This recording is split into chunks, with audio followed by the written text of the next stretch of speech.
Huwag malikot.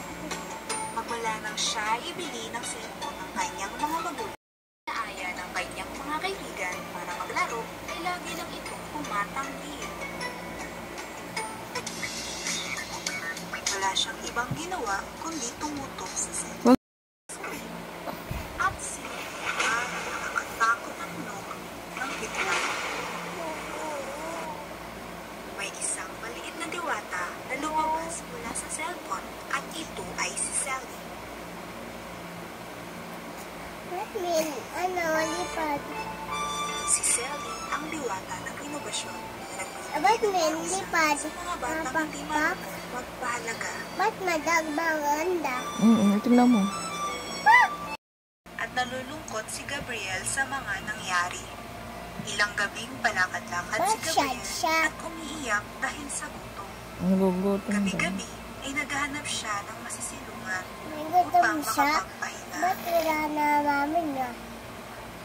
Isang gabi, pagkatapos magdasal ni Gabriel, ay biglang Wala siya baon? Isang gabi, pagkatapos magdasal ni Gabriel, ay biglang lumiwanag at muling nagpakita ang diwatang si Sally. Diwatang Sally, baragin na po ang buhay at mga magulang. Babalik ko ang lahat. Kung ikaw ay matututong magpahalaga sa mga bagay na meron ka. Napaiyak na lamang si Gabriel dahil sa lungkot at kawalan ng pag-asa na may balik sa dati ang lahat. Habang naghahanap ng makakain si Gabriel sa mga basurahan, ay may dumating na mga batang katulad niya na wala na rin tahanan. Hoy, ikaw! Hindi mo ba alam na kami ang nakapwesto rito? Malis ka! Sa takot ng batang si Gabriel ay napatakbo ito ng mabilis hanggang may isang batang humili sa kanya upang tulungan. Halika, sumama ka sa akin. Sa amin ka na lang muna tumira. Alam kong wala ka nang matutuluyan. Huwag kang matakot. Ako nga pala si Angelo. Hindi ako katulad ng mga bata kanina. Mabait ako at pati na rin ang pamilya ko. Pagdating sa bahay ay napansin ni Gabriel na maliit lamang ito at ang buong bahay ay pinagtagpi-tagping mga kahoy, plastik at sako na tinalian ng lubid.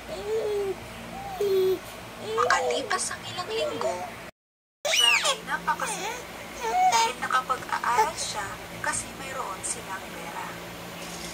Isang gabi, habang pauwi sina Gabriel at Angelo sa kanilang bahay, nakita nilang nasusunog ang kanilang bahay kaya naman nagmadali silang Inay, nangyari sa bahay natin? Ako nakakandila mula sa lamesa at naabot na itong kortina natin kaya lumaki ang apoy at hindi na namin nasagip ang bahay natin, anak. Paano tayo, Inay? Saan na tayo titira? Wala na silang bahay. Hayaan mo, Angelo. Makakayanan din natin ito. Mabait si Lord.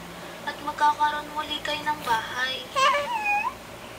Lumipas ang araw sa kariton na lamang natutulog mahilig sa gadget at pinagsisihan na niya ang lahat ng kanyang ginawa. Isang gabi, muling nagpakita ang diwata at natuwa ito dahil natutunan na rin sa wakas ni Gabriel na magpahalaga sa mga bagay na mayroon siya. Dahil sa pagbabago na iyong ipinakita, Mamalit siya. babalik ko na ang buhay na meron ka. Ba't mamalit na? Sana ay hindi mo na muling gawin ang mga aksyon na nagawa mo noon at matuto ka na pahalagahan ang iyong pamilya at pag-aaral. Labis ang saya ni Gabriel sa mga sinabi ng diwata at siya ay nagpasalamat.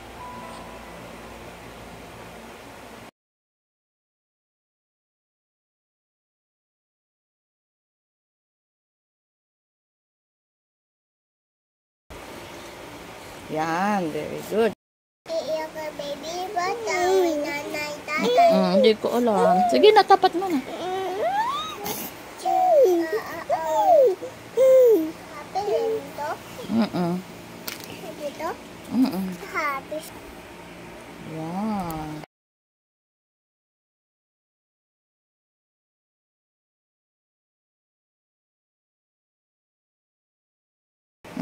Check. Check. Check. Check a box. Ano to? Sod. What? X. And fish what? Ano ulo niya? May lagnat. Ano yung ulo niya? Ato? Ano yung ulo niya? Oh no! No say your toys. Share kayo ng toys. This mine. This is mom. This is for you. No, our baby. It's water. It's mommy. Oh, no, mommy. Ito, happy siya. Check daw to, anak.